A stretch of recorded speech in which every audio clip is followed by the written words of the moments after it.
So guys, अगर आप 30,000 के अंडर में परफॉर्मेंस सेंट्रिक फोन ढूंढ रहे हैं तो डेफिनेटली इस टाइम पे जो लिस्ट में दो टॉप नाम है वो इन दोनों फोन का ही होगा। एक साइड में आपको पोको F7 मिलेगा, एक साइड में iQOO का Neo 10 मिलेगा और दोनों ना बीस्ट हो जाते हैं। और बीस्ट होने का कारण भी हो जाता है स्नैपड्रैगन 8s Gen 4 वाले फोन, यही दो बन जाते हैं जो 30,000 में आपको दे। बट दोनों फोन में ना बहुत सारे डिफरेंस है, बहुत सारी चीजें शायद आपको एक फोन की पसंद आए दूसरे फोन की ना आए, तो वो सभी चीजें बताने की कोशिश करेंगे क्योंकि फोन को जो है ना अपडेट अब काफी मिल चुके हैं। अब समझ आ जाता है कि हाँ भैया कौन सा फोन हमारे लिए सूटेबल रहेगा। तो चलिए खेला को शुरू करते हैं और आपको बताते हैं यहाँ पर कौन भैल बेस्ट गेमिंग फोन। ना सबसे पहले देखो बेस वेरिएंट में फर्क आ जाता है दोनों का। यहाँ पर iQOO में आपको base variant 8GB RAM 128GB के साथ मिलता है और 128GB वाले ना आपको UFS 3.1 मिलता है। तो मैं बोलूंगा iQOO Neo 10 लेना है तो 256GB वाला वेरिएंट लो, उसमें UFS 4.1 की स्टोरेज आपको देखने को मिल जाती है। वहीं पे पोको में बेस वेरिएंट ही 12GB रैम और 256GB से स्टार्ट होता है और उसमें बेस वेरिएंट से ही UFS 4.1 स्टोरेज आपको मिल जाती है। बट दोनों की प्राइसिंग आपको 30,000 के अंडर में ही देखने को मिल जाएगा। 30,000 के हिसाब से यहाँ पर बॉक्स कंटेंट में सारी चीजें दोनों में मिल जाती है, जैसे चार्जर, केबल मिल जाता है एंड केस जो है थोड़ा बेटर आपको पोको F7 में ब्लैक कलर का मिलता है। ट्रांसपेरेंट वाला आपको यहाँ पर iQOO के साथ मिलता है। बट यहाँ पर जो चार्जर है टाइप सी वाला पोर्ट वाला मिलता है आपको iQOO के साथ, जिसमें आपको type C to type C cable मिलती है और पोको में जो है आपको टाइप ए वाला चार्जर देखने को मिलता है। इसके अलावा जो पहली चीज आप ऑब्जर्व करोगे दोनों में, अगर आपको ना एक वो चाहिए कि प्रीमियम इन हैंड फील आए तो डेफिनेटली आपको पोको F7 के साथ वो प्रीमियम फील आने वाला है। क्यों? क्योंकि यहाँ पर आपको मेटेलिक फ्रेम मिलता है, बैक में ग्लास देखने को मिल जाता है जिसमें गोरिल्ला ग्लास की प्रोटेक्शन भी आपको देखने को मिलती है। और वहीं पे iQOO जो है बेसिक प्लास्टिक मैट फिनिशिंग के साथ आता है और फ्रेम्स भी यहाँ पर आपको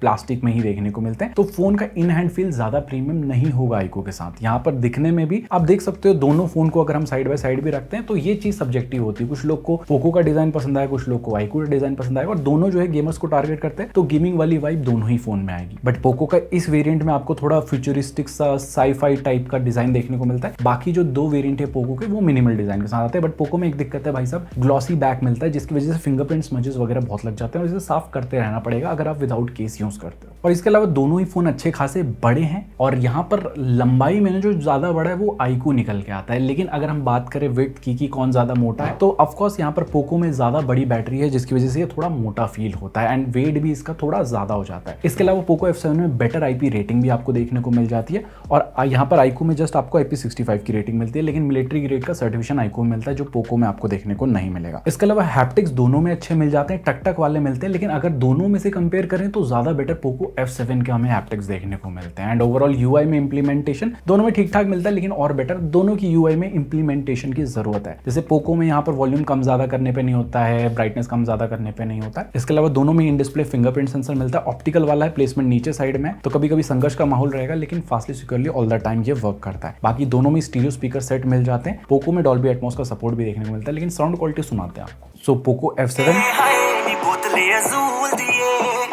iQOO,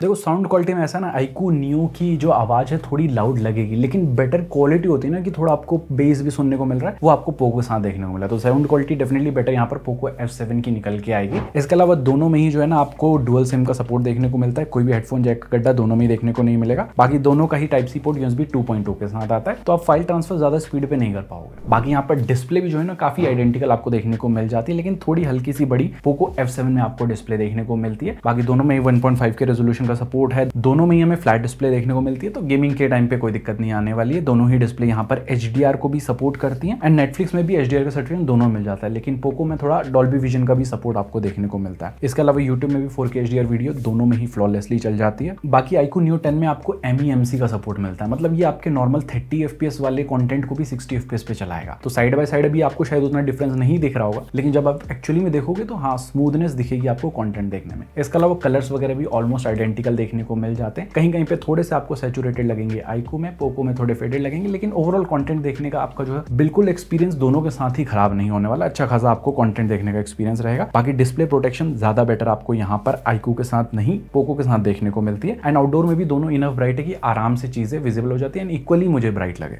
बाकी एक चीज है iQOO में रेजोल्यूशन स्विच करने का ऑप्शन है, ऐसा ऑप्शन आपको पोको में देखने देखने को नहीं मिलेगा। इसके अलावा बेजल्स भी यहाँ पर काफी मिनिमल आपको दोनों में मिल जाते हैं, लेकिन अगर आप दोनों को साइड बाय साइड भी देखोगे ना तो थोड़े कम बेजल्स आपको यहाँ पर पोको के साथ देखने को मिलेंगे। बाकी दोनों में ही PWM डिमिंग वाले ऑप्शन देखने को मिलते हैं। एंड यहाँ पर जो है ना instantaneous touch sampling rate 2160 hertz तक जाता है पोको में, एंड ये ही चले जाता है 3000 हर्ट्ज तक आईक्यू के साथ, जिससे ना टच थोड़ा ज्यादा रिस्पॉन्सिव फील होता है। लेकिन ऐसे दोनों में ही कोई दिक्कत नहीं आएगा। आपका 120 हर्ट्ज का रिफ्रेश रेट है जो दोनों में, आई नो आईक्यू में 144 हर्ट्ज है, लेकिन सिस्टम में ओवरऑल ये 120 हर्ट्ज पे ही चलता है। और ऊपर से दोनों में ऐप स्पेसिफिक रिफ्रेश रेट का ऑप्शन भी आपको देखने को मिल जाता है। इसके अलावा जो है ना अगर बात करें कनेक्टिविटी की, तो दोनों ही फोन यहाँ पर जो है फ्यूचर प्रूफ भी बन जाते हैं। तो कनेक्टिविटी की चीजें आप साइड बाय साइड यहाँ पर देख सकते। आपको 5G की स्पीड दोनों में ऊपर से ऊपर आ रही थी, कोई भी दिक्कत नहीं आई। डुअल 5G को दोनों सपोर्ट करते हैं। 5G प्लस भी हमें कांस्टेंट देखने को मिल रहा था, 4G प्लस भी कांस्टेंट देखने को मिल रहा था। एंड कॉलिंग के टाइम पे ऐसा कोई मेजर दिक्कत दोनों ही फोन में देखने को नहीं आई। Vio 5G भी दोनों सपोर्ट करते हैं, लेकिन कॉल करते टाइम ना Vio LT पे नहीं आता है पोको, ये Vio 5G की ही स्पीड देता है कॉलिंग के टाइम पे भी, तो ये एक प्लस पॉइंट बन जाता है। यहाँ पर आईक्यू में Vio LT पे आ जाता है। बाकी यहाँ पर दोनों में ही कोई भी डेडिकेटेड प्रॉक्सिमिटी सेंसर नहीं है, तो इस चीज का थोड़ा सा दिक्कत रहेगा। लेकिन दोनों में ही कॉल रिकॉर्डिंग आप चुपके से यहाँ पर कर सकते हो। बिल्कुल जॉन मोनोशोनो की आराम से बातचीत रिकॉर्ड कीजिए। और ऐसा ही कंटेंट देखने के लिए आपको मेक श्योर करना है कि चैनल को सब्सक्राइब करना है, वीडियो को लाइक करना है। बट नाउ अगर बात करें मेन पॉइंट के बारे में जो है सॉफ्टवेयर एक्सपीरियंस, देखो सॉफ्टवेयर दोनों का अलग मिल जाता है। एक में आपको फंटच देखने को मिलता है, एक में हाइपरओएस देखने को मिल जाता है। दोनों एंड्रॉइड 15 पे बेस रिलीज हुए थे, लेकिन यहाँ पर ज्यादा मेजर अपडेट आपको पोको के साथ मिलेंगे 4, और यहीं पे आपको 3 मिलते हैं आईक्यू के साथ। और यहाँ पर 6 साल के सिक्योरिटी पैच भी मिलते हैं पोको के साथ, 4 के मिलेंगे आपको जस्ट आईक्यू के साथ। लेकिन अगर आप पूछोगे रेगुलर कौन सा है इन दोनों में अपडेट देने के मामले में, देन आईक्यू यहाँ पर काफी ज्यादा रेगुलर अपडेट के मामले में। पोको वाले भाई साहब अभी अपडेट दे रहे हैं, फिर कुछ टाइम बाद भूल जाएंगे, फिर नए लॉन्च होंगे, फिर भूल जाएंगे। ये चीज में पोको का हमेशा से जो है थोड़ा सा मामला टाइट रहा है, लेकिन यहाँ पर आईक्यू में आपको रेगुलरली अपडेट मिलेंगे। बाकी दोनों में एक चीज है कि आपको ब्लोटवेयर्स भी भर भर के शुरू में देखने को मिले, लेकिन ज्यादा इसमें भी पोको में देखने को मिलते हैं। बाकी इन दोनों का फुल रिव्यू मैंने एक बनाया था, उसमें बताया था कि शुरू में सेटअप करते टाइम क्या क्या चीजें ऑन ऑफ रखनी है, तो उन वीडियो को डेफिनेटली जाके आप चेकआउट कर लेना, आपको चीजें समझ आ जाएंगी। हाँ, थोड़ा शुरू में 10-15 मिनट देना पड़ेगा फालतू नोटिफिकेशन वगैरह उन सबको ऑफ करने के लिए। बाकी अगर बात करें लुक्स वगैरह के बारे में, तो यहाँ पर देखो साइड बाय साइड भी आप देखोगे तो कहीं ना कहीं जो है आईक्यू का थोड़ा फंटच ऑपरेटिंग सिस्टम बोरिंग टाइप का। अब इनका नया ओरिजिन ओएस आने वाला है 6 बहुत ही जल्दी, उसके ऊपर एक वीडियो ऑलरेडी हमने बनाई है, नहीं देखी है तो आई बटन जाके जरूर से चेकआउट करना उस वीडियो को। लेकिन अभी फिलहाल बोरिंग है, और साइड बाय साइड भी देखोगे तो आपको थोड़ा हाइपर ओएस का यहाँ पर लुक ज्यादा पसंद आएगा। तो पोको के लुक्स वगैरह आपको तगड़े मिल जाएंगे, फुल आईफोन का फर्स्ट कॉपी जैसा आपको यहाँ पर फील आएगा। लेकिन दोनों यूआई जो है ना फुल कस्टमाइजेशन के साथ आती है, आपको कस्टमाइजेशन में कमी दोनों में देखने को नहीं मिलेगी। जैसे app lock, dual app, internet speedometer मिल जाता है, ऑलवेज ऑन डिस्प्ले के बहुत सारे ऑप्शन मिलते हैं, लेकिन ये ज्यादा ऑप्शन आपको पोको के साथ मिलते हैं। सीमलेस वाले भी मिल जाते हैं, देन आपको डायनामिक यहाँ पर वॉलपेपर बनाने वाला एआई भी मिलता है, जिसमें मूविंग वॉलपेपर आप लगा सकते हो। ऐसा ऑप्शन आपको आईक्यू में देखने को नहीं मिलेगा। लेकिन इसके अलावा यहाँ पर ऑलवेज ऑन रखने का ऑप्शन आपको आईक्यू में मिलेगा, वो पोको में नहीं मिलेगा। तो कुछ चीज यहाँ दे रहे हैं, कुछ चीज यहाँ दे रहे हैं। अब इन दोनों फोन को भी भिड़ा दीजिए, इन दोनों का जो प्रोडक्ट होगा वो हम ले लेंगे। मतलब दोनों फोन में सारे फीचर नहीं दे सकते। इसके अलावा एआई के भी फीचर्स दोनों में ही देखने को मिल जाते हैं अच्छे खासे। ये दोनों की एआई के फीचर की लिस्ट है, लेकिन इसमें भी आपको पोको में थोड़े ज्यादा एआई के फीचर्स और थोड़े ज्यादा यूज होते हुए फीचर्स देखने को मिलेंगे। बाकी ओवरऑल यूआई में कोई ऐसा मेजर बग हमने दोनों में ही फेस नहीं किया, लेकिन थोड़ा सा बोरिंग लुक कहीं ना कहीं आईक्यू का आता है। अगर आप पूछोगे एनिमेशन में भी ऐसा कुछ दिक्कत आती है, दोनों में ही एनिमेशन में दिक्कत नहीं आती है। यहाँ पर काफी ज्यादा ऑप्टिमाइज है दोनों यूआई, लेकिन कहीं ना कहीं हाइपर ओएस लगता है कि थोड़ा और ऑप्टिमाइजेशन की जरूरत है, क्योंकि यहाँ पर अगर आप साइड बाय साइड भी देखोगे, दोनों को ऐप को ओपन कर रहा हूँ, क्लोज कर रहा हूँ, वहां चीजें प्रॉपर्ली हो जाएगी। ऐप के बीच स्विच कर रहे हैं कंट्रोल सेंटर के, या विजेट को ओपन क्लोज कर रहे हो, तो चीजें प्रॉपर आपको दोनों में देखने को मिलेगी। बट कहीं ना कहीं एक होता है ना रिफाइनमेंट थोड़ी और जरूरत हो, वो ऐसा लगता है कि हाइपर ओएस में थोड़ी और रिफाइनमेंट की जरूरत है। आईक्यू वाला जो है ना बोरिंग लुक के साथ आता है, लेकिन काफी ज्यादा ऑप्टिमाइज्ड है। ये चीज डेफिनेटली आप जब यूज करोगे तो आपको समझ आ जाएगा। और एक और चीज आप यूज करोगे तो आपको समझ आ जाएगा, वो है दोनों की परफॉर्मेंस। देखो दोनों में चिप आपको सेम ही देखने को मिल जाता है, और जैसे बताया था 128G वाले में यूएफएस 3.1 मिलता है आईक्यू में, बाकी ऊपर वाले वेरिएंट में यूएफएस 4.1 आपको दोनों में देखने को मिलता है। तो सबसे पहले बेंचमार्किंग स्कोर्स आप साइड बाय साइड देख सकते हो, थोड़े बेटर कुछ आपको पोको में देखने को मिलेंगे, थोड़े कुछ आपको यहाँ पर आईक्यू में देखने को मिलेंगे, बट ओवरऑल जो स्कोर्स है ऑलमोस्ट सेम ही आपको देखने को मिल जाएंगे। सो अगर अब हम बात करें कि ये जो प्रोसेसर है, ये अच्छा खासा प्रोसेसर है कि आपका normal day to day task multitasking बहुत आराम से करा देगा। आप ओपन करोगे, दोनों में ऑलमोस्ट सेम टाइम पे ओपन होता है, किसी में आईक्यू में थोड़ा पहले हो जाता है, बट मैं एक चीज देख रहा था आईक्यू में थोड़ा हल्का सा पहले हो रहा था मोस्ट ऑफ द ऐप में। तो ये चीजें अच्छा है कि ऑप्टिमाइजेशन अच्छा है यहाँ पर सॉफ्टवेयर में। तो ऐसा पोको में भी दिक्कत नहीं है कि बहुत ज्यादा लेट हो रहा है। ऐप यहाँ पर जल्दी ही लोड हो जाते हैं दोनों में, एंड 3-4 ऐप लोड करने के बाद अगर छठा सातवां ऐप भी खोल रहे हो तो भी ऐसा नहीं लगता है कि बहुत ज्यादा यहाँ पर परफॉर्मेंस में लैग हो रहा है या जिटर हो रहा है, बिल्कुल स्मूथली दोनों में खुल जाता है। बाकी इसके अलावा रैम मैनेजमेंट भी दोनों में ही तगड़ा मिल जाता है। 10 के 10 आपको इन दोनों ने बैकग्राउंड में रखा था, जो चीज अच्छी है कि आप मल्टीटास्किंग वगैरह करते समय ये चीजें देख सकते हो। बाकी इसके अलावा जब हम थोड़ा हैवी गए कि शटर स्पीड टेस्ट कर रहे थे तो दोनों में शटर स्पीड भी अच्छी देखने को मिल जाती है, बहुत ही फास्टली यहाँ पर हम फोटोज खींची, उसके बाद मिनिमाइज भी किया, आप देख सकते हो कोई भी लैग दोनों में देखने को नहीं मिलेगा। सो ओवरऑल बेसिक यूसेज में कहीं पे दिक्कत दोनों में ही देखने को नहीं मिलने वाली है। लेकिन अगर आप बात करें गेमिंग की तो यहाँ पर कुछ ना कुछ थोड़ा ऊपर नीचे मामला हो जाता है। देखो सबसे पहली चीज आपको BGMI में जो है ना 90 FPS का सपोर्ट मिलता है पोको के साथ, और यहीं पे 120 FPS का सपोर्ट मिल जाता है iQOO के साथ। तो जो चीज है कि बहुत सारे लोग BGMI खेलते हैं तो अच्छे से ऑप्टिमाइज है iQOO के डिवाइस के साथ, और ओवरऑल परफॉर्मेंस भी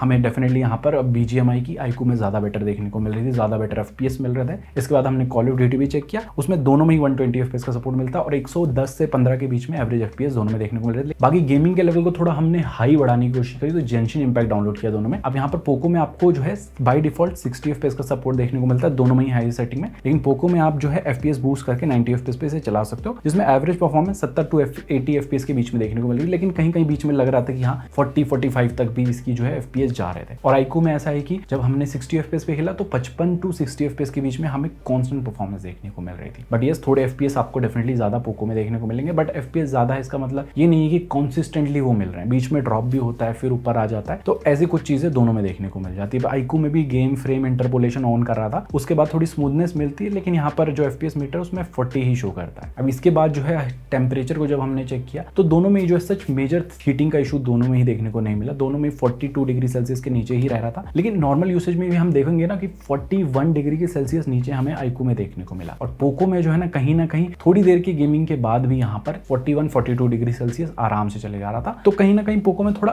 थर्मल और ज्यादा बेटर होने की यहाँ पर जरूरत है। बाकी दोनों में जायस्कोप की परफॉर्मेंस ऑन पॉइंट एक्यूरेट मिलती है, एंड गेमिंग जो बूस्टर रहता है इसमें भी आपको बाईपास चार्जिंग का सपोर्ट iQOO के साथ मिलता है, पोको में नहीं मिलता है। एंड बाकी के दोनों गेम बूस्टर में जो चीजें बेसिक्स रहती हैं वो दोनों में ही आपको देखने को मिल जाती है। बट ओवरऑल अगर आप मुझसे पूछोगे कि परफॉर्मेंस ज्यादा कंसिस्टेंट किसमें मिलेगी, देन डेफिनेटली मैं बोलूंगा iQOO में ज्यादा बेटर कंसिस्टेंट परफॉर्मेंस आपको देखने को मिल जाएगी। और ये चीज है ही क्योंकि iQOO वाले आई डोंट नो बहुत ज्यादा ऑप्टिमाइज करते हैं गेमिंग के लिए, और वो चीज दिखती भी है जब आप गेमिंग करते हो कि थर्मल्स भी बैलेंस रह रहे हैं, लॉन्ग गेमिंग आवर्स में आपको ज्यादा FPS में फ्लक्चुएशन देखने को नहीं मिलेगी ऐसा। और अगर बात करें बैटरी की तो देखो बैटरी कैपेसिटी भी यहाँ पर दोनों की काफी बड़ी देखने को मिल जाती है, लेकिन पोको में और ज्यादा बड़ी है। बट लेकिन जितना हमने यूज किया था दोनों में ही 1 से 1.5 दिन आराम से चल जा रहा था और कोई दिक्कत नहीं आई वहां पर। और दोनों में ही 5G में आइडल ड्रेन का इशू ऐसा मेजर देखने को नहीं मिला, 1 से 2% ही ड्रॉप हो रहा था। इसके अलावा जो है जस्ट 90 वॉट की चार्जिंग को सपोर्ट करता है पोको, जो थोड़ा टाइम भी ज्यादा ले लेता है चार्ज होने में, और वहीं पे iQOO 120 वॉट की चार्जिंग को सपोर्ट करता है जो थोड़ा कम टाइम में इसे चार्ज कर देता है। बट दोनों में कोई भी वायरलेस चार्जिंग का सपोर्ट देखने को नहीं मिलेगा। अब इसके बाद एक और चीजें मेजर आ जाती हैं, वो है कि यहाँ पर कैमरा किसका अच्छा मिला। देखो गेमिंग फोन में ज्यादा कैमरा पे ध्यान दिया नहीं जाता है, तो यहाँ पर आप सेंसर इन्फॉर्मेशन अपनी स्क्रीन के ऊपर देख सकते हो। दोनों में अल्ट्रा वाइड भी मिलता है और फ्रंट में 32 मेगापिक्सल का शूटर मिलता है iQOO के साथ, और वहीं पे आपको 20 मेगापिक्सल का मिल जाता है पोको के साथ। तो सबसे पहले बात करें फ्रंट कैमरा के बारे में, तो यहाँ पर ज्यादा क्लोज टू नेचुरल फोटोज यहाँ पर मुझे पोको की लगी, एंड डिटेलिंग भी ज्यादा यहाँ पर iQOO में देखने को मिल रही थी क्योंकि ज्यादा यहाँ पर मेगापिक्सल्स हैं। क्योंकि यहाँ पर आप देखोगे फोटोज अगर साइड बाय साइड तो वार्म टोन जो है पोको के साथ आ रही है, iQOO में थोड़ी सैचुरेटेड साइड में है और कभी कभी थोड़ा एक्स्ट्रा ही वाइट कर देता है, दिखने में अच्छी नहीं लगती है। बट इसके अलावा ये कुछ सैंपल्स हैं, एंड यहाँ पर अगर आप देखोगे कि ज्यादा वाइड भी फोटोज ना फ्रंट से पोको की निकल के आती है, एंड पोर्ट्रेट मोड में भी ऐसा कुछ सिनेरियो आपको देखने को सेम में मिल जाएगा। बाकी HDR भी दोनों बैलेंस कर लेते हैं, नॉर्मल पोर्ट्रेट दोनों ही मोड में। एंड अगर बात करें बैक कैमरा के बारे में तो यहाँ पर भी जो है ना थोड़ा कलर ज्यादा बेटर टोन मुझे iQOO के साथ देखने को मिला, स्किन टोन भी थोड़ा ये नेचुरल साइड रख रहा था। बट ओवरऑल फोटोज आपको देखोगे ना सोशल मीडिया रेट टाइप की आपको iQOO में देखने को मिलेगी, पोको में कहीं ना कहीं थोड़ी डल टाइप की फोटो यहाँ पर आ रही थी। बाकी ये कुछ सैंपल्स है 1x के जो हमने अलग अलग लाइटिंग सिनेरियोज में रहे हैं, जिससे आपको एक आइडिया मिल जाएगा। इसके अलावा जो है मेन से है ना iQOO में एक दिक्कत है कि फॉग इशू आ जाता है, आप थोड़ा देर ही बाहर यूज करोगे फॉग आ जाए। पहले मुझे लगा कि मानसून के टाइम पे थोड़ा मॉइस्चर हो जाता है उसकी वजह से, लेकिन नहीं भाई साहब, अभी थोड़ा मौसम ठीक है, गर्म भी है, लेकिन स्टिल यहाँ पर अंदर फॉग आ रहा था, तो जिसकी वजह से फोटोज भाई साहब ब्लरी आती है। और ये चीज जब होती है ना भाई साहब बहुत इरिटेशन हो जाता है, क्योंकि फिर हमको वेट करना पड़ता है, इसको रखना पड़ता है जेब में, देन उसका फॉग जाएगा, फिर फोटो लो, फिर फॉग आ जाएगा। तो ये चीज बहुत एक दिक्कत वाली है। कितने लोग iQOO या Vivo के डिवाइस में ये चीज फेस कर रहे हैं, कमेंट सेक्शन में जरूर बताना। बाकी इसके अलावा मेन से आप 2x में फोटोज क्लिक कर सकते हो दोनों में ही, एंड 2x की फोटो साइड बाय साइड आप देख सकते हो। दोनों में ही आपको देख सकते हो कि iQOO की थोड़ी बेटर कलर टोन आपको देखने को मिल जाएगा। बाकी यहाँ पर जो है ना आपको पोर्ट्रेट मोड में भी 2x का जूम का ऑप्शन दोनों में ही देखने को मिल जाता है। एंड ये कुछ सैंपल्स हैं जो हमने पोर्ट्रेट के 1x में लिए हैं, और यहाँ पर भी कलर सिनारियो सेम है कि iQOO का थोड़ा बेटर आपको लगेगा। और यहाँ पर पोको में आप देखोगे कि आपको थोड़ा डल टाइप के कलर देखने को मिलेंगे, और 2x में भी सेम आपको यही सिनारियो देखने को मिल जाता है। एंड दोनों में maximum zoom up to 10x तक हो जाता है, जिसमें भी डिटेलिंग थोड़ी बेटर मुझे iQOO की लगी। और अगर आप अल्ट्रा वाइड भी बोलोगे तो 8 मेगापिक्सल के हिसाब से एवरेज मिलता है, लेकिन इसमें भी अगर आप कंपेयर करोगे साइड बाय साइड थोड़ी बेटर iQOO की आती है। Same goes to night mode. Night mode में भी आप देखोगे ज्यादा बेटर लाइट को कैप्चर यहाँ पर iQOO का डिवाइस कर लेता है। इसके बाद अगर बात करें हम वीडियो की, तो फ्रंट से आपको जो है 4K का सपोर्ट मिल जाता है यहाँ पर 60 FPS पे